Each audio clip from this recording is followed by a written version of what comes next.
Dok, mohon maaf lahir batin dok. Senang sekali momen lebaran kita tetap bisa ngobrol-ngobrol kayak gini ya dok ya. Nah, tapi nih dok, sambil kita ngobrol-ngobrol santai aja.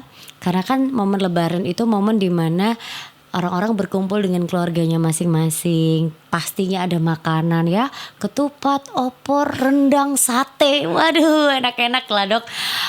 Terus abis gitu melijo, apa tuh melijo namanya? Emping ya, kerupuk emping. Wah pokoknya hidangan-hidangan pas lebaran tuh enak banget dok. Jadi happy gitu kalau misalkan pulang kampung terus kita disambut dengan keluarga besar, banyak makanan juga yang disiapkan. Nah tapi nih dok, setelah pulang dari kampung, 1 minggu lebaran di kampung nih, pulang-pulang ke Surabaya, badan itu berasa kayak udah tebel semua gitu dok ya. Kayaknya berat badan naik gitu dok. Nah itu gimana sih dok caranya biar meskipun lebaran kita tetap bisa makan enak, tapi berat badan gak naik, bisa gak sih dok kayak gitu dok? Semua orang pada saat berlebaran itu memikirkan itu suatu hari kemenangan ya. Betul. Hari kemenangan dengan penuh ucapan syukur, maka dirayakan dengan makan. Mulut kita mulai macam-macam makan. Bahkan makan pada saat orang berlebaran itu selalu makan berkali-kali. Ya, di rumah nih datang anak pertama makan. Dia juga ikut makan. Nanti anak yang lain, nanti ponakan, nanti tetangga, mungkin teman-teman, mungkin keluarga lain, semua pada datang ikut makan. Akhirnya si opa ini makan terus nih. Ya, kita akan makan berulang-ulang, berkali-kali, bertubi-tubi dan tidak pernah berhenti. Dan makan seperti itu, kita harus hati-hati waspada kalori yang berlebihan.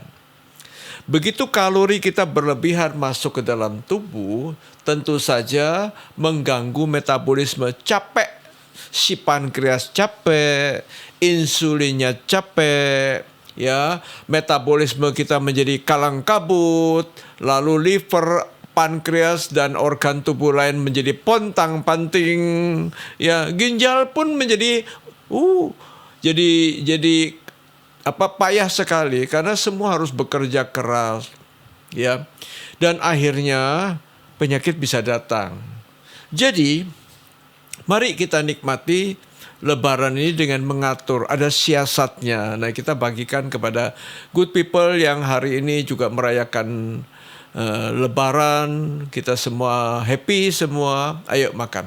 Pertama, kalau kita tahu makan berulang-ulang, kita takut kegemukan, kita takut kolesterol naik, kita takut juga gula melonjak tinggi. Cari kalori yang kecil.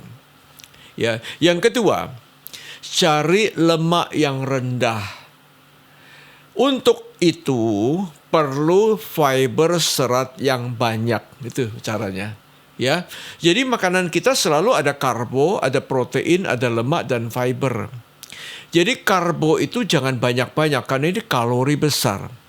Jadi kalau kita jangan terus nasi, nanti tambah mie, nanti tambah roti, nanti tambah mie, nanti tambah nasi lagi, jangan. Itu terakhir, sedikit saja. Karbo sedikit. Jadi berarti singkong, telo, kue-kue itu kan banyak kue kering ya. Hari raya banyak kue kering. Kue kering banyak, cemilan gitu. Kita ngambil sedikit saja. Lalu kita cari lagi protein, cari yang enteng. Dengan kata lain, kalau protein enteng pasti lemaknya rendah. Protein lemak itu kan gandeng. Jadi cari protein yang rendah lemak itu pasti tidak ada santan. Ayo, kita batasi sekali makanan santan ya. Kemudian gorengan jangan. Tadi ada emping segala, ngambil sedikit aja. Kerupuk misalnya cuma sedikit aja. Mungkin pakai bunyi tak, tak, tak, tak. Tinggal separuh, tak, tinggal seperempat, tak lagi tinggal 1/8. Nah, ngincipi sedikit.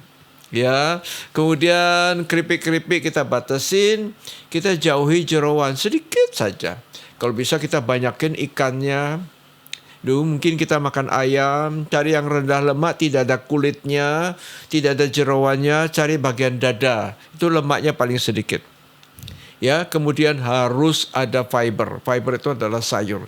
Kita mungkin utamakan sayur. Kita makan mungkin sayurnya kita makan.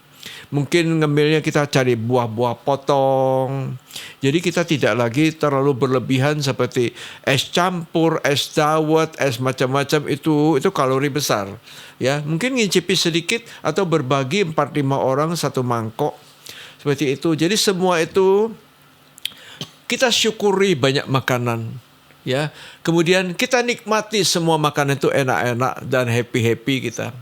Mensyukuri, menikmati. Tapi kemudian jangan lupa kita batasi yang tidak baik. Batasi yang santan, batasi yang gorengan, kurangin batasin yang jeroan, ya. Kemudian kita nikmati, kita batasin. Dan jangan lupa, nanti kalau orang-orang sudah pada pulang, 1 jam lagi, jangan langsung naik tempat tidur atau mager atau rebahan atau main handphone atau nonton TV, tapi bangkit. Gandengan, ayo kita jalan-jalan. Itu namanya mengimbangin. Ada pembakaran kembali. Loh, akhirnya kita happy, tidak akan sakit. Ya, karena kita semua ngerti. Kita bisa bersyukur dan kita menikmati. Tetapi kita batasi dan kemudian kita imbangi pula dengan gerak badan. Akhirnya lemak turun, gula turun, gemuk tidak terjadi. Dan sesudah lebaran kembali lagi pada aktivitas sehari-hari. Dan terus bisa bekerja dan cek. Kolesterolnya tidak naik, lemaknya tidak naik, dan gulanya HbA1c malah turun. Happy-nya banget. Wow, keren banget. Jadi ternyata makan waktu lebaran itu boleh asal tidak berlebihan ya dok ya? Tidak berlebihan, rendah lemak, rendah kalori, kaya akan serat, fiber. Kaya akan serat itu harus diutamakan ya dok ya? Yeah. Tetap boleh makan tapi sesuaikan porsinya, tidak terlalu berlebihan begitu. Nah, ini ada fakta nih dok. Aku nggak ngerti ya, Yuris bingung ini antara fakta atau mitos gitu seputar kolesterol dan gula. Kita ngomongin kolesterol dan gula karena apa? Karena makanan-makanan pas lebaran itu kan ya minyak-minyak, santan gitu ya dok ya, gula-gula manis-manis, minuman bersoda dan lain sebagainya. Nah ini nih ada yang bilang beberapa orang itu percaya bahwa setelah makan banyak daging dan santan, cukup minum teh hijau atau air lemon aja itu katanya udah bisa membersihkan kolesterol. Nah, bener nggak tuh dok? Minum teh hijau atau air lemon, perasan air lemon, itu bener nggak sih dok? Katanya di restoran ini yang terdapat pada Chinese restoran, Chinese food ya.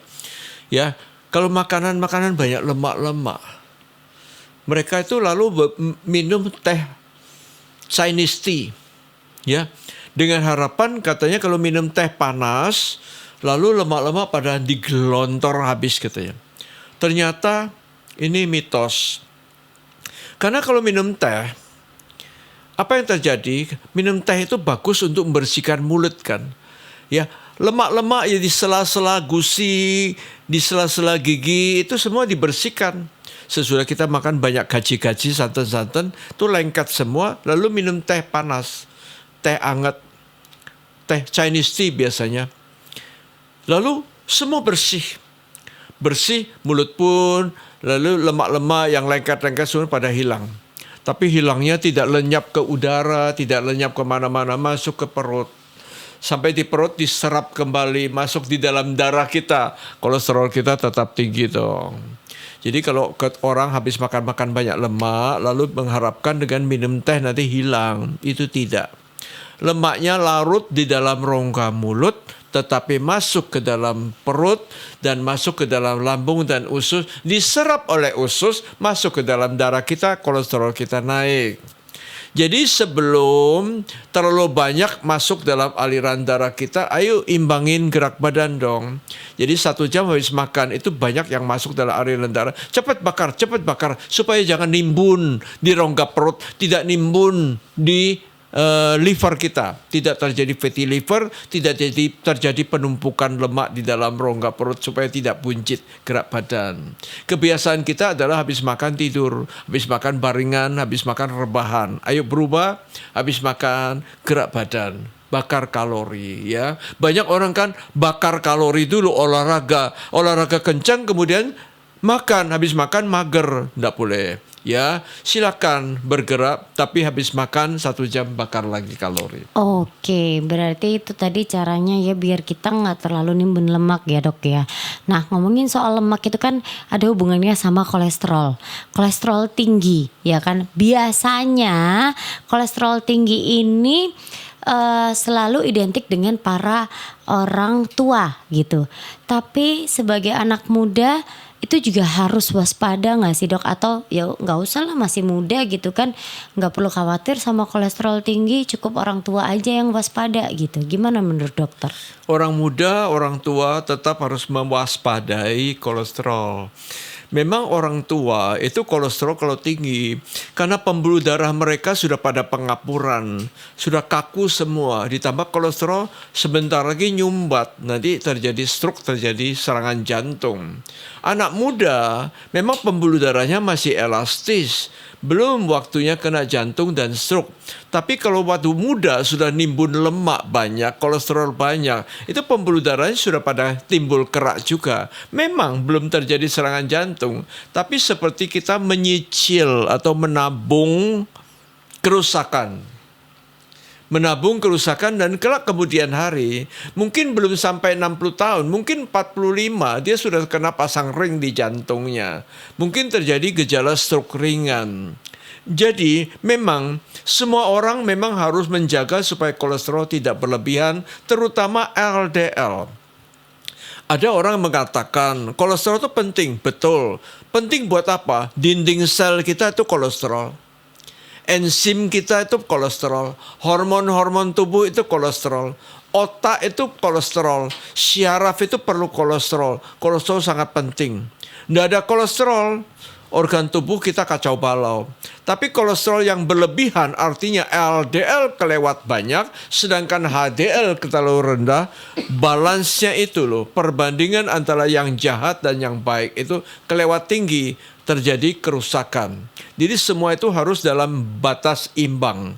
HDL ditinggikan, banyak makan ikan dan bergerak badan. LDL turunkan dengan tidak ada santan dan gorengan, jauhi jeroan. Lalu daging turunkan, ikan naikkan, dan akhirnya semua jadi balance. Jadi anak muda pun perlu menjaga. Karena kalau dibiarkan 10 tahun mendatang orang lain sedang giat-giatnya bekerja, berhasil, berkarya dan mulai nabung, dia sudah kursi roda, dan jangan terjadi seperti itu ya. Jadi tua muda besar kecil tetap harus hidup sehat dengan mengatur pola makan yang benar. Oke, berarti mau muda, mau tua semuanya harus tetap mengatur pola makan yang benar. Yeah. Nah, kalau anak muda nih dok, biasanya nih masih semangat untuk olahraga, ya kan dok ya. Nah, bener nggak sih dok, kalau rajin olahraga itu mau makan apa aja tetap aman dari resiko diabetes dan kolesterol tinggi? Itu mitos atau fakta? Ya, pendapat ini sebetulnya ada benarnya. Ada benarnya ya. Memang kalau kita ada makan banyak lalu bakar banyak Tapi sekarang harus ingat kapan bakarnya, kapan makannya. Ada orang kebiasaan nih bangun pagi berolahraga kencang sampai berjam-jam. Lalu sesudah capek sekali, bersimbah peluh, keringetan banyak, lemak turun, gula turun, benar. Lalu apa yang mereka lakukan? Mereka lalu sesudah itu mereka bebersih, mandi, lalu sudah segar, sudah wangi, sudah fresh kembali. Apa yang mereka lakukan? Mereka makan. Ya, kan kelaparan. Habis olahraga kencang lalu kelaparan. Lalu cenderung makannya banyak sekali. Anak muda nih. Habis makan banyak sekali, mereka lupa naiknya gula, naiknya lemak itu adalah habis makan 1-2 jam itu melonjak semua. Disitulah waktunya harus bakar kembali. Tapi banyak daripada kita tidak.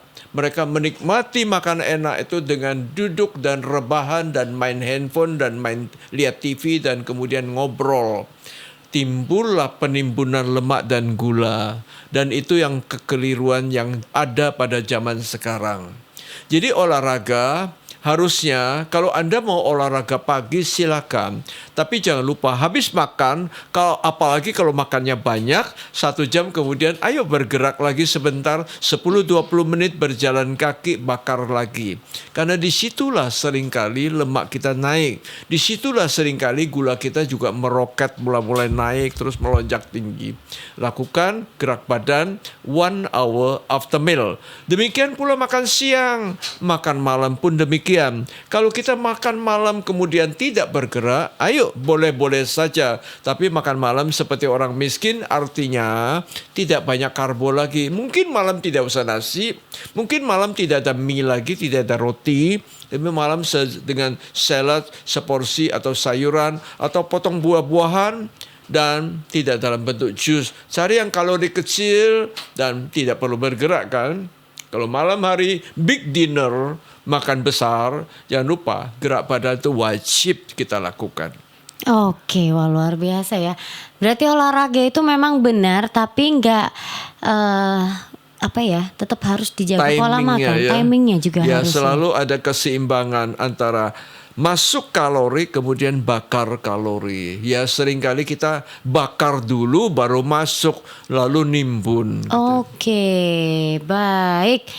Nah, sekarang yang mau Yuris tanyakan adalah cara menurunkan kolesterol dan gula darah setelah lebaran ya dok ya. Setelah 1 minggu full kita unjung-unjung ke sanak saudara, makan opor, rendang, wow, sate, bakso ya dok ya, kerupuk emping dan lain sebagainya, kue kering gitu kan, tepung dan lain-lain segala macamnya.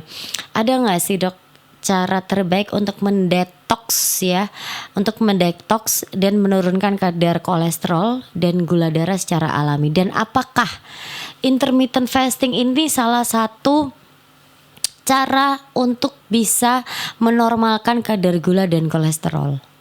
Semua itu ada benarnya ya. Detox sebetulnya kita cerita detox ya, artinya membuang toks. Jadi bukan dengan makan tertentu, obat tertentu, suplemen tertentu lalu membuang racun. Yang paling tepat adalah tidak ada toks masuk. Toks itu adalah yang jahat-jahat. Santan jahat, gorengan jahat. Kalau kita menghindari semua yang jahat itu jangan masuk, berarti itu namanya detox. Ya, kadang-kadang kita dapatkan ada orang menganjurkan makanan tertentu untuk detox. Alih-alih suplemen tertentu katanya bisa membuang racun, tapi suplemen yang baru datang menimbulkan masalah yang baru. Ya kita tidak tahu efek daripada si ini. Dan Cleveland Clinic di Amerika menyebutkan semua suplemen may hurt your kidney, akan mengganggu ginjalmu karena bikin ginjal menambah pekerjaan baru, menambah beban yang baru, dan akhirnya memperburuk kerja ginjal yang sudah kalang kabut, pontang-panting, capek, porak-poranda ini, menambah kacau balau.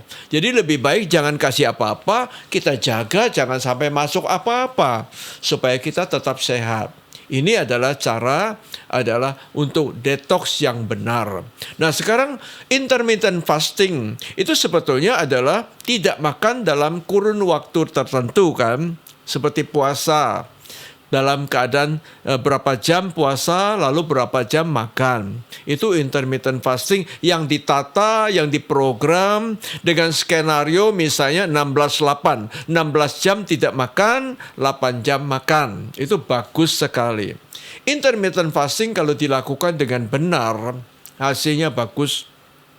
Yaitu lemak turun, gula turun, bahkan berat badan tidak menurun tuh ya. Tapi tetap ototnya terbentuk, bahkan tidur lebih nyenyak, bahkan lambung tidak sakit ya. Kalau Anda baca buku tentang fasting, tentang puasa yang benar dan sehat, ada di Gramedia Pustaka Utama. Baca itu dan Anda bisa tahu fasting itu menguntungkan. Namun fasting kalau kualitasnya jelek ya, banyak orang fasting lalu buka puasa dengan cara balas dendam. Makan yang banyak lemak, makan yang banyak kalori. Akhirnya tujuan fasting kita menjadi gagal. Yang penting bukan kuantitas, berapa lama kita bisa fasting, tapi yang penting adalah kualitas. Apa yang kita makan ketika kita buka puasa? Selalu harus banyak serat, selalu kurangi lemak, selalu harus rendah kalori. Itu penting. Ngemilnya pun cari buah potong ketimbang segala macam kue basah jajan pasar yang kaya kalori. Wah, kalau kita bisa lakukan fasting seperti ini, maka hasilnya luar biasa. Luar biasa. Ini baru mengingatkan Yuris lagi bahwa ternyata setelah kita makan makanan enak itu kita harus sadar bahwa ada dari dalam tubuh kita itu toks itu tadi ya dok ya yang harus dikeluarkan dengan cara puasa. Puasa itu hal yang bagus ya dok ya untuk dikerjakan ya dok. Jadi puasa yang benar sebetulnya semacam detox juga sih, membuang semua, menjauhi semua toks-toks racun-racun yang masuk. Nah, asal makan benar. Asal makan benar. Selain makanan dan juga puasa tadi ya dok ya, kira-kira ada faktor apa lagi ya dok yang bisa membuat kolesterol dan gula darah yang tetap tinggi itu bisa turun?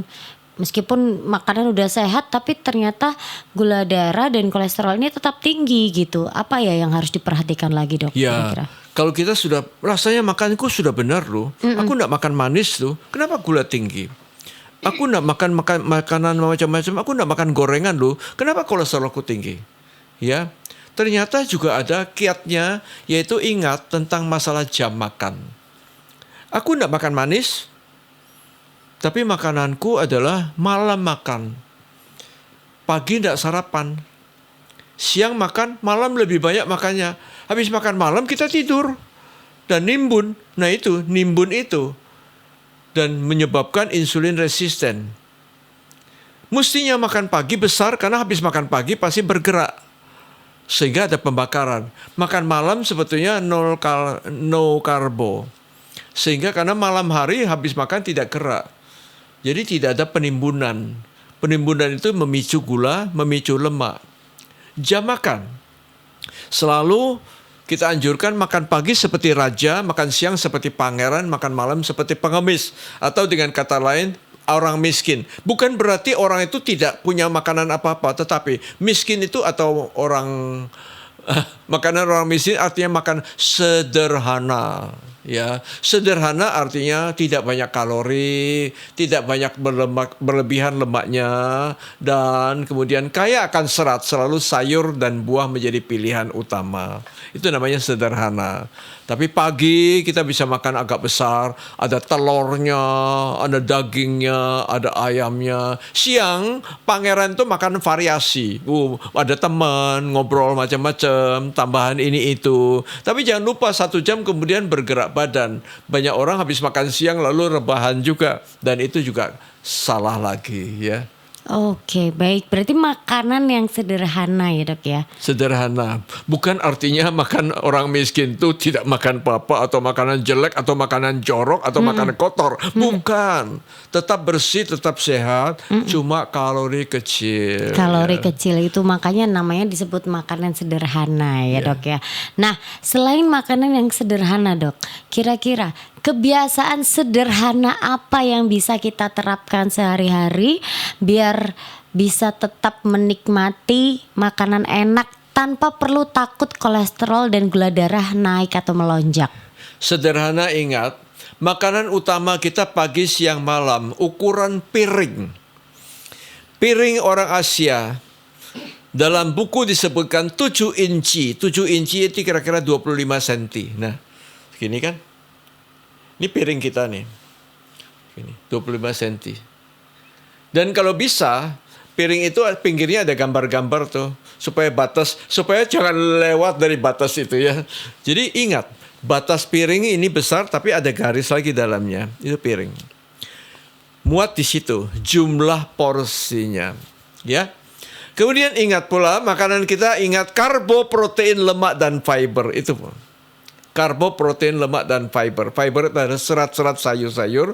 Karbo itu adalah nasi. Orang Asia nasi macam-macam atau mie macam-macam. Lontong, ketupat, havermut, bubur itu nasi karbonya orang Asia. Orang bule roti, kentang, pizza, spaghetti, pasta. Orang pedesaan singkong, telo, ubi, jagung, tales, sagu, sukun, bentul, waluh, labu. Nah itu tepung-tepung. Kurangin. Protein dan lemak gabung. Cari protein yang enak, yang bagus, yang sehat adalah rendah lemak. Nabati itu tahu tempe, kacang-kacangan, dan hewan itu ikan nomor 1, ayam nomor 2. Dan tentu saja kita jauhi yang lemak jahat. Lemak jahat pasti santan dan gorengan. Jadi tidak ada kerupuk peyek ya. Kemudian jauhi juga jeroan. Nah, kalau kita sudah ngerti itu, ini piring. Pertama kita isi dengan fiber. Sayur sebesar telapak tangan. Nah, setengah piring sudah isi. Kemudian cari lauknya sebesar telapak tangan bagian dalam. Nah, ada ikannya, ada ayamnya, mungkin tahu, mungkin telur. Baru karbo terakhir, ada tempat di situ tempatnya karbo. Makan seperti ini. Kenyang loh. Penuh perut kita. Tapi kalorinya kecil sekali, lemaknya rendah sekali. Ya, 1 jam kemudian bergerak badan. Makan kayak gini. Semakin malam karbonya makin sedikit. Semakin pagi karbonya lebih banyakin dikit. Gitu. Dan akhirnya pembagian seperti itu. Ini pembagian yang ideal, seimbang, dan sehat. Tidak naikkan lemak dan gula. Yes, oke. Baik, karena tadi sudah banyak pertanyaan-pertanyaan yang Yuris tanyakan ke Dr. Hans. Kira-kira kalau Dr. Hans mau menyampaikan ke good people yang hari ini sedang merayakan hari kemenangan Lebaran, Dok. Kira-kira dari semua yang tadi dokter sampaikan, kesimpulannya apa? Ya, kesimpulan ada selalu jangan lupa. Kalau kita makan pasti nimbun kalori. Kita boleh makan karena kita tidak bergerak banyak. Cari kalori kecil, jadi semua karbo kita kurangin. Lalu supaya penyerapannya tidak cepat, supaya gula dan lemak tidak melonjak tinggi, kita harus imbangi dengan sayur yang banyak. Jadi jangan lupa, good people kalau berlebaran kemana-mana bawa piring itu cari yang banyak sayurnya, ya, yang banyak sayurnya, ya, cari yang rendah kalori, yang karbo sedikit. Lalu cari yang lemaknya rendah itu mesti golongan. Cari, ini ada ikan, aku ngambil ikan dulu. Ngambil ayam belakangan. Daging, ya ambil sedikit saja. Ya, tapi jeroan jangan makan. Santan tolak. Gorengan incipi sedikit. Nah, kemudian rasanya agak banyak ini. Lalu ada teman bawa es krim. Kepingin enggak es krim? Mau, minta dikit. Mungkin setengah skop atau 1/3 skop. Ada es campur lagi. Ada es campur. Saya minta bagi dong. Kita 1 mangkok kita bagi bertiga gitu. Dikit. Sudah berlebihan tuh kalorinya. Jangan lupa habis itu orang-orang pada ngobrol, rebahan. Saya sebentar. Aku tak jalan ke sana. Jalan keliling. Kira-kira seberapa jam kita kembali. Bakar kalori orang lain pada naik, lemaknya, gulanya. Kita tenang dan tetap sehat. Itu kiatnya. Jangan bilang siapa-siapa. Untuk kalangan sendiri gutok. Cuman digutok aja. Jadi Dr. Hans Tandra memberikan kiat-kiat yang dimana hanya good people yang tahu kiat-kiat ini. Jadi jangan dikasih tahu ke siapa-siapa ya good people ya. Baik, Dr. Hans Tandra terima kasih banyak untuk kiat-kiatnya ya. Dan yang pasti, iya terima kasih. Mohon maaf lahir dan batin juga kepada seluruh good people yang hari ini sedang menyaksikan kami berdua. Selamat merayakan Hari Raya Idul Fitri 1446 Hijriah. Dan mohon maaf lahir batin pastinya. Jangan lupa tetap saksikan Good Talk di setiap hari Rabu jam 2 siang sampai jam 3 sore. Yang pasti bersama dengan para host kesayangan Anda good people dan juga the one and only Dr. Hans Tandra. Kami berdua pamit. Sehat selalu semuanya. Sampai bertemu lagi di Good Talk next episode.